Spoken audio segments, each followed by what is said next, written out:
बिस्मिल्लाहिर्रहमानिर्रहीम। ख़ातिन हज़रात, अख्तर अब्बास का सलाम पहुँचे। रमज़ान का आखिरी अशरा है और आप सारे खुशबख्त हैं। आपको रात को इबादत का मौका भी मिलता होगा, कुरान पाक पढ़ने का भी मौका मिलता होगा और सबसे ज़्यादा अहम ये कि दुआएं भी करते होंगे। एक छोटी सी इल्तिजा समझिए, गुजारिश समझिए कि सारी दुआएं अपने लिए ना मांगिएगा, कुछ दुआएं उनके लिए भी मांगनी चाहिए जो आपसे गायबाना मोहब्बत करते हैं, जो आपसे बेशक दूर हैं पर आपके दिल के करीब हैं। कोई एक आध दुआ मेरे लिए भी मांगेंगे तो आपके लिए अल्लाह उसको डबल करके अता कर देगा। ये गुर की बात बता रहा हूँ। आज आगाज़ करते हैं। इकरा शुएब का सवाल है कि सर, लड़कियों की मंगनी पे जो साजो सामान मिलता है लड़के वालों की तरफ से, कपड़े, जूते, परफ्यूम, अंगूठी वगैरह, क्या उसे संभाल के रखना चाहिए और शादी के वक्त साथ लेके जाना चाहिए? ला हौला वला कुव्वत। आप खाने की दावत पे हों तो क्या पूछेंगे कि ये जो सामने पड़ा हुआ है इसको खाना चाहिए या ससुराल वालों के लिए रहने देना चाहिए? बाबा, जो नेमतें आपके लिए आई हैं, अगर तो ये दिखावा है तो फिर तो नेमत नहीं है, तोहफ़ा भी नहीं है। अंगूठी हो, कपड़े हों, जूते हों, परफ्यूम हो, डट के इस्तेमाल करें। शादी तक बचना ही नहीं, कख नहीं चाहिए। एक और बात याद रखिएगा, जितने आपको जहेज़ में या बरी में चीज़ें मिली होती हैं, जो लोग इनको सेंध के रखते हैं, संभालते, इस्तेमाल नहीं करते, खुदा ना खास्ता कभी रिश्ता टूट जाए तो फिर उन्हें दुगना दुख होता है कि वो चीज़ें किसी और ने इस्तेमाल की, किसी और के काम आई, आपके तो काम ही नहीं आई। चीज़ें मोहब्बत करने के लिए नहीं होती, चीज़ें इस्तेमाल के लिए होती हैं ताकि इंसान शुक्र अदा कर सके रब का भी जिसने दिलाई और जिसने दी उसका भी। सो कभी ऐसा, मेरा मानना ये है, आपकी अपनी मर्ज़ी है, आपका तजर्बा अलग हो सकता है, लेकिन अगर आप उनको संभाल के सेंध के रखोगे तो फिर आप ज़हनी तौर पे ग़ुलामी में चले जाओगे और आपको ग़ुलामी में जाना बहल मुनासिब नहीं है। अच्छा जी, मिसेज़ अहमद सलीम ने पूछा है, सर, जो लड़के शादी के बाद बाहर चले जाते हैं और लड़कियों को बेआसरा अपने घर वालों के यहाँ छोड़ के चले जाते हैं, फिर सालों वापस नहीं आते, ऐसे मर्दों से शादी करनी चाहिए? बेटा जी, आप तो अपनी मर्ज़ी से शादी नहीं करते, आपके घर वालों को ख्याल करना चाहिए या जिसका वो बेटा है उनको ख्याल करना चाहिए। इनफैक्ट जब हम बेटियों के और बहुओं के जज्बात का ख्याल नहीं करते तो आप सोचिए हम उनको कितनी मुश्किल में और कितने अजाब में डाल देते हैं। ये ज़िंदा जिस्म हैं, ज़िंदा रूहें हैं, इनका ताल्लुक़ इंसानी जिस्म से, जज्बात से, उस शख्सियत से जिसके साथ इनका निकाह हुआ होता है। तो ये जुल्म तो उन पर कभी भी रवा नहीं रखना चाहिए कि अपने स्पाउस से, अपने शौहर से उनको इतना लंबा अलग कर दिया जाए। अब तो दुनिया वैसे इतनी छोटी सी है, बाहर जाने वालों को भी इतना खसीस और कंजूस नहीं होना चाहिए कि बरसों पैसे जोड़ते रहें, माँ को भेजते रहें, घर भेजते रहें, उससे घर बनते रहें, गाड़ियाँ आती रहें, लेकिन वो जिसकी कुर्बानी आपने दी, जिसके साथ अपने ताल्लुक़ को आपने कुर्बान किया और जिसको आपने इस ताल्लुक़ की भेंट चढ़ाया, ये जुल्म उस पर मत कीजिएगा और ये बड़ों को सोचना भी चाहिए। सना ने पूछा है, सर, आपके लोग इतनी तारीफ़ करते हैं, आपको गुरूर नहीं होता? आप इतने हम्बल क्यों हैं? कुछ लोग होते हैं जिनको थोड़ी सी कामयाबी मिल जाए तो वो मगरूर हो जाते हैं। मेरे कुछ जानने वाले ऐसे हैं। सर, इतनी कामयाबियों के बाद इंसान अपने हम्बल होने को कैसे संभालता है? ज़रूर जवाब दीजिए। बेटा जी, सच्ची बात तो ये है कि जब मुझे कोई लिखता है ना, हर दूसरा तीसरा यू आर ग्रेट, तो लिटरली ये पढ़ते हुए शर्म आती है। यानी हाउ डेयर, हम और आप में से कोई ग्रेट हो कैसे सकता है? औकात क्या है? एक कोरोना का तो मुकाबला नहीं कर सकते, यानी उसको ना देखा, ना सुना, ना छुआ, पर उसने आधी दुनिया लिटा दी, 2-3 लाख बंदे मार दिए। इसी तौर पे इंसान की बेबसी का आलम यह है कि एक वक्त में हम खुश होते हैं, अगले वक्त में हमें अपने जज्बात का भी नहीं इल्म होता है। एक वक्त में लोग हमसे राज़ी होते हैं, हमारी तारीफ़ कर रहे होते हैं, अगले लम्हे हम नहीं जानते कि वो हमसे कितने राज़ी हैं और हम हमारे बारे में कितने मुतजस्सिस हैं या कितने दुआगो हैं। हम्बल होना आपका चॉइस है। मैं हमेशा रब से इल्तिजा करता हूँ कि ज़िंदगी में लेगेसी आपकी बहुत अच्छी रहे, मोहब्बत वाली, एहतराम वाली, इज़्ज़त वाली। लोग आपके जाने के बाद भी आपको याद करें और याद करके रोएं। ये याद रखिएगा, जब आप कुछ उनके लिए अच्छा करके जाते हैं तो लोग याद करते हैं। आप सिर्फ अपने लिए जीते रहो, अपने लिए सोचते, खुद बड़े बनते, खुद पहनते, खुद उम्दा, आप कितने बड़े बड़े अपने बैनर और फ्लेक्स बना लोगे, उससे बड़े नहीं होते। बड़े तो तब होते हैं जब बहुत सारे दिलों में थोड़ी थोड़ी जगह आपको मिलती जाती है, तो वो जगह इन टोटलिटी में बड़ी हो जाती है, जो कि आपको दुआएं ज़्यादा मिलने लग जाती हैं, आपको पजीराई ज़्यादा मिलने। बहुत से लोग ऐसे हैं जो देखते ही देखते बुलबुले की तरह ऐसे उनका अरूज होता है, फिर उनका नाम भी नहीं होता। मैं तो उनसे भी इबरत पकड़ता हूँ। सो बहुत सालों से जब आपको यकसुई हो कि आपका जो ज़िंदगी है वो आपका चॉइस है, आप किसी के कहने पे, किसी के मुस्कुराने पे अगर अपने आप को मुतकब्बर बना लो और अपनी गर्दन में मुग़ल का, अब चूँकि इत्तेफाक का तो है नहीं है, तो मुग़ल का सरिया फिट कर लो या किसी और का, तो अल्लाह माफ़ करे, आप उस सारी मोहब्बत से महरूम हो जाते हो, निगाहों से भी गिर जाते हो, ख़ुद अपनी निगाह से भी इंसान गिरता है। सो जब जब लोगों में से किसी को अल्लाह ताला ये मुकाम और मर्तबा दे, सच कहूँ ये लोगों की वजह से नहीं होता, ये मेरे रब की मोहब्बत की वजह से होता है। उसे किसी की कोई अदा अच्छी लगती है, किसी का कोई बोल, कोई जुमला, कोई रात की तन्हाई में की गई दुआ वो कबूल करता है, और फिर लोगों के दिल में या उनके होंठों पे या उनके ख़्याल में उस नाम को, उस शख्स को थोड़ा महबूब बना देता है। तो जो महबूब बनाने वाला है उसके सामने क्या है हमारी औकात और क्या है हमारी हैसियत। लोग हमको जब भी याद रखेंगे हमारे नामों की खूबसूरती से नहीं, हमारे अमाल की खूबसूरती से। हम इतने अच्छे होते नहीं हैं जितनी आपकी मोहब्बत हमको अच्छा बनाती है। कभी आप भी देखिएगा, जब लोग आपसे ज़्यादा मोहब्बत करने लगें तो फिर जो अच्छा दिल है चाहे न चाहे अपने आप को बेहतर करने की एफ़र्ट में लग जाता है, बर्दाश्त भी आ जाती है और ख़ूबसूरती भी आ जाती है। खातिन हज़रात, हमारे एक दोस्त हैं, डॉक्टर हैं और लाहौर में रहते हैं। ये मेरे उन दोस्तों में से हैं जिनके यहाँ मुझे जाना अच्छा लगता है। जब भी इनके यहाँ जाते हैं ये पूरी दिलो निगाह से पजीराई करते हैं, खाने का बहुत अच्छा अहतमाम करते हैं, और इस खाने के अहतमाम में उनकी अहलिया भी माशाल्लाह शामिल होती हैं। इनके आमतौर पे मैं अकेला नहीं जाता, अपनी फैमिली के साथ जाता हूँ, और जितना वो एहतमाम करते हैं, इंतराम करते हैं, दिल खुश होता है। पर ज़्यादा खुशी मुझे तब होती है अगर उस बीच में कभी उनका बच्चा या बच्ची उनके पास आ जाए, उसको जिस तौर पे वो उठकर उनका इस्तकबाल करते हैं, उसके माथे पे बोसा देते हैं और उसे पजीराई देते हैं, वो बहुत उम्दा लगता है।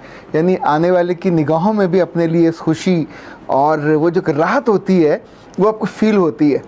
मैंने ज़िंदगी में देखा कि जो लोग किसी तकरीब में गए हों, अगर आपकी बीवी आपसे मिलने आ जाए वहाँ और आप लोगों में बैठे हों, तो उस लम्हे आपको उठ जाना चाहिए, उठ के उसको थोड़ी ताज़ीम देनी चाहिए, एहतराम, रिगार्ड। अच्छा, ये रिगार्ड किसी का दिखावा नहीं है, इनफैक्ट आपके दिल में उस रिश्ते का एहतराम है, आपकी वो निस बेहतर है, स्पाउस है आपकी। सो मैंने ज़िंदगी में ये हमेशा किया कि किसी भी तकरीब में मेरी अगर अहलिया आ जाए तो मैं अपनी जगह छोड़ देता हूँ, उठ के खड़ा होता हूँ। अगर वहाँ जगह ऐसी है कि उनको बैठ के बात करनी हो या उनके साथ जाना हो तो चला जाता हूँ। ऐसे अपने बच्चों के साथ, ये जो लोग आप ज़िंदगी के वैल्यूज़ में आपसे मिलते जुलते होते हैं, आपको हमेशा बहुत अच्छा लगता है। मुझसे कभी कभी लोग पूछते हैं आप ऐसे क्यों हैं, तो मैं उन्हें जवाब देता हूँ कि मैंने नबी सल्लल्लाहु अलैहि वसल्लम के बारे में, चूँकि अगर कभी जिससे आप प्यार करते हैं उसके बारे में पढ़ें तो बहुत सी चीज़ें हैं जो धीरे से आप उनको अक्स कर लेते हैं। एक मौके पर अल्लाह के रसूल मस्जिद नबी में ख़िताब कर रहे थे, तो एक बद्दू वहाँ आया और उसने आगे कहा, मोहम्मद सल्लल्लाहु अलैहि वसल्लम, मुझे आपसे दीन के बारे में बातें सीखनी है। अब इतना कह के वो खड़ा हो गया। असूलन तो आपको अपनी बात जारी रखनी चाहिए थी, पर जो दिल पजीर इंसान होगा, जो दूसरों की अहमियत को और दूसरों की हैसियत को या उनको इज़्ज़त देना जानता होगा, उसकी ट्रीटमेंट थोड़ी फ़र्क होगी। आपने क्या किया कि मंबर से नीचे उतरे और अपने लिए बैठने की कोई चीज़ मंगवाई, ज़ाहिर उस ज़माने में जो भी कुर्सी स्टूल होता होगा, तो फिर आपने उसको करीब बुलाया, उसके जो जो सवाल थे उसको जवाब दिया और वापस अपनी उसी हैसियत में जहाँ ख़िताब करने से पहले थे चले गए और बात को मुकम्मल किया। अच्छा, ये जो दिल रखना है हमको ये नहीं आता। जब जब हम किसी छोटे का या बड़े का दिल रखना सीख लें तो यकीन मानिए ज़िंदगी आपके लिए आसान हो जाएगी। बहुत से मर्दों के लिए उनकी बीवियां जो मुझसे शिकायत करती हैं, या इवन बच्चे अपने माँ बाप के बारे में शिकायत करते हैं, वो उनकी बेलिहाजी की है। हमें किस बात का तकब्बर होता है, या हम किस बात पे अपने आप को बहुत फन्ने खां समझते हैं, फंदे खां तब बनते हैं अगर लोग आपको बनाएं। आप अकेले पीर कैसे बन जाओगे अगर खुश मिजाज ना हो, अगर खुश अखलाक ना हो। एक छोटा सा गुर है, हमको ये भी सीखने में नहीं आता और हम इससे दरगुजर कर देते हैं, इसे इग्नोर कर देते हैं और दूसरे हमारे बारे में उस मौके पे, मतलब मैंने ज़िंदगी में ये जाना कि जो खुशबख्ती है, इसी तौर पे खुश अखलाकी, ये भी एक मेहमान की तरह हर दिल में आती है। जो उसके लिए दरवाज़ा खोल दे वहाँ वो रुक जाती है और फिर आपकी ज़िंदगी में एक और तरह की राहत आती है, जिसके साथ इज़्ज़त जुड़ी होती है, जिसके साथ एहतराम जुड़ा होता है, जिसके साथ मोहब्बत जुड़ी होती है, जिसके साथ लिहाज जुड़ा होता है। ये आप अर्न करते हैं। ऐसा नहीं हो सकता कि लोग बेवजह इन्वेस्ट किए बिना आपका लिहाज करना लग जाए। बहुत दफ़ा ऐसा होता है कि मैं गाड़ी ड्राइव कर रहा हूँ, किसी काम में हूँ और वहाँ किसी की कॉल आ जाए, बिल्कुल बेवक्त होती है, पर मैं आगे से कभी उनको डांटता नहीं हूँ। पता नहीं कितना मजबूर होगा। अच्छा, मुमकिन उसने मोहब्बत से किया हो, उसने कोई वीडियो देखी हो, सुनी हो, उसी लम्हे वो एक्साइटेड हुआ हो और उसने सलाम करने के लिए, प्यार का इजहार करने के लिए, मोहब्बत से कुछ कहने के लिए, और आगे से मैं उसको डांट दूँ कि हॉट डेयर, तुम्हें ये नहीं पता कि ये क्या वक्त है। समटाइम रात को 2-2 बजे कॉल्स आ जाती हैं और हम अपने काम उस वक्त कर रहे होते हैं, कभी रिकॉर्डिंग में भी होते हैं, पर ऐसा कभी नहीं होता कि मैं आगे से डांट दूँ। ये एक दिन में नहीं आया, ये बस मैंने अपने बड़ों से सीखा। इंसान जैसे जैसे ज़िंदगी में सीखता है तो ख़ुद आपके अंदर कुछ चीज़ें फिर पाइल अप होती जाती हैं। सो है प्यारे लोगों, काश इतनी सी बात हम सारे सीख लें कि आपको इज़्ज़त चाहिए हो, कदर व मंज़िलत चाहिए हो, तवज्जो चाहिए हो, या लोगों के दिल में जगह चाहिए हो, तो सिर्फ़ एक काम कर लीजिए। एक राज की बात है, इसके अपने पल्लू से बांध ले। आने वाला छोटा हो या बड़ा, आपका अजीज़ हो या बिल्कुल अनजान आदमी हो, सीखें इस बात को कि उसको तवज्जो के साथ, उसको एहतराम के साथ, उसको रिगार्ड के साथ थोड़ा अपनी जगह से उठ के और उसको तवज्जो दे लीजिए, उसकी बात सुन लीजिए, उसकी बात का धीमे लहजे में और मोहब्बत के साथ जवाब दे दीजिए।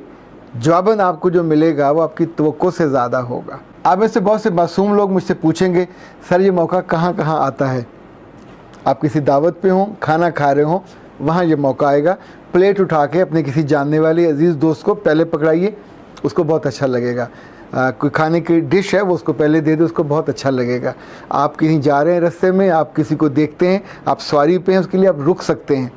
इसी तौर पे किसी बड़े के लिए आप सीट छोड़ सकते हैं या उसको साथ बैठने की ऑफ़र कर सकते हैं। आपको मैं एक दिलचस्प बात बताऊं, हज़रत मालिक बिन काब बहुत बड़े सहाबी थे, शायर भी थे और अपने कबीले के बहुत बाइज़्ज़त इंसान थे। उनसे गलती हुई, वो जंग तबूक में लेट हो गए और जा नहीं सके। जब वापस आए तो अल्लाह के रसूल सल्लल्लाहु अलैहि वसल्लम ने अपने सारे सहाबा से कहा कि इनसे बात मत करना, अल्लाह इनका फ़ैसला करेगा। 40 दिन गुजर गए, वो बेचारे रोते थे, अपनी छत पे खड़े होते थे, इंतज़ार करते थे। 40 दिन गुजर गए। 40 दिन के बाद एक घुड़सवार उनकी तरफ भागा हुआ आ रहा था और एक आदमी ने पहाड़ पे चढ़ के कहा, मालिक खुश हो जाओ, अल्लाह ने तुमको माफ़ कर दिया। जो 2 बंदे पहले पहुँचे उन्होंने अपने कपड़े उनको उतार के दे दिए, उनके पास 2 ही जोड़े थे। फिर किसी से मांग के कपड़े पहने, मस्जिद नबवी में आए, अल्लाह के रसूल बैठे हुए थे, सब साहबी बैठे रहे, पर उनमें से एक तलहा बिन अब्दुल्ला उठ के खड़े हुए और जोश में उन्होंने मालिक को गले लगा लिया।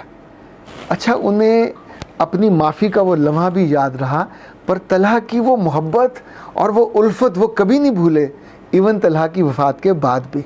आप सोचिए कि इतने लोगों के बीच में सारे उनसे मोहब्बत करते थे, सारे मुसलमान थे, सारे सहाबी थे, सामने अल्लाह के रसूल बैठे हुए थे।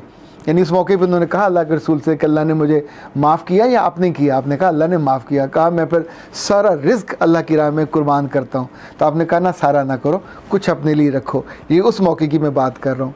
आप सोचिए कि इंसान अपने अंदर जिन जज्बात को, ये बड़े नफीस से नाजुक से जज्बात होते हैं, और जो इसका लिहाज करेगा, वो उम्र में बड़ा हो या छोटा हो, आपका हम उम्र हो, आपका हम मनसब हो, आपके साथ छोटा हो, आपके बच्चे भी तो इसी बात को याद रखते हैं। आप अपने बच्चों को किसी मेहमान के यहाँ आए गए, किसी दूसरों के यहाँ आए गए, इज़्ज़त व इकराम से बुला लें। अपनी बहू को, अपने दामाद को, अपने बेटों को, अपनी बेटियों को कितना ज़ोर लगेगा। और मैं तो इससे भी एक हाथ आगे जाता हूँ कि अपने मुलाज़मों को भी रिगार्ड से और एहतराम से बुलाना चाहिए। वो आपके खिदमतगार हैं, खिदमत गुजार हैं, खादिम हैं, ग़ुलाम नहीं हैं। ग़ुलामों के साथ भी हुस्न सलूक का हुक्म है। जिसके साथ हम मुस्लिम अखलाक का ये गुर बरतते हैं, यकीन मानिए वो आपका अमलन ग़ुलाम हो जाता है। वो अपने दिल में आपके लिए जगह ज़्यादा दे देता है। ये जगह पैसे से नहीं आती, ये जगह ख़रीदी भी नहीं जा सकती, इस जगह के लिए मिन्नत तरला भी नहीं किया जा सकता। ये जो सासें हैं जो तंग होती हैं अपनी बहुओं से, कभी तरह करके देख लीजिए, और बहुएं अपने उन छोटे इज़्ज़ा वकारब के लिए करके देख लीजिए। यकीन मानिए ज़िंदगी आपकी आसान हो जाएगी। ना हो तो फिर मुझे कहिएगा। अख्तर अब्बास को इजाज़त दीजिए। अस्सलाम वालेकुम।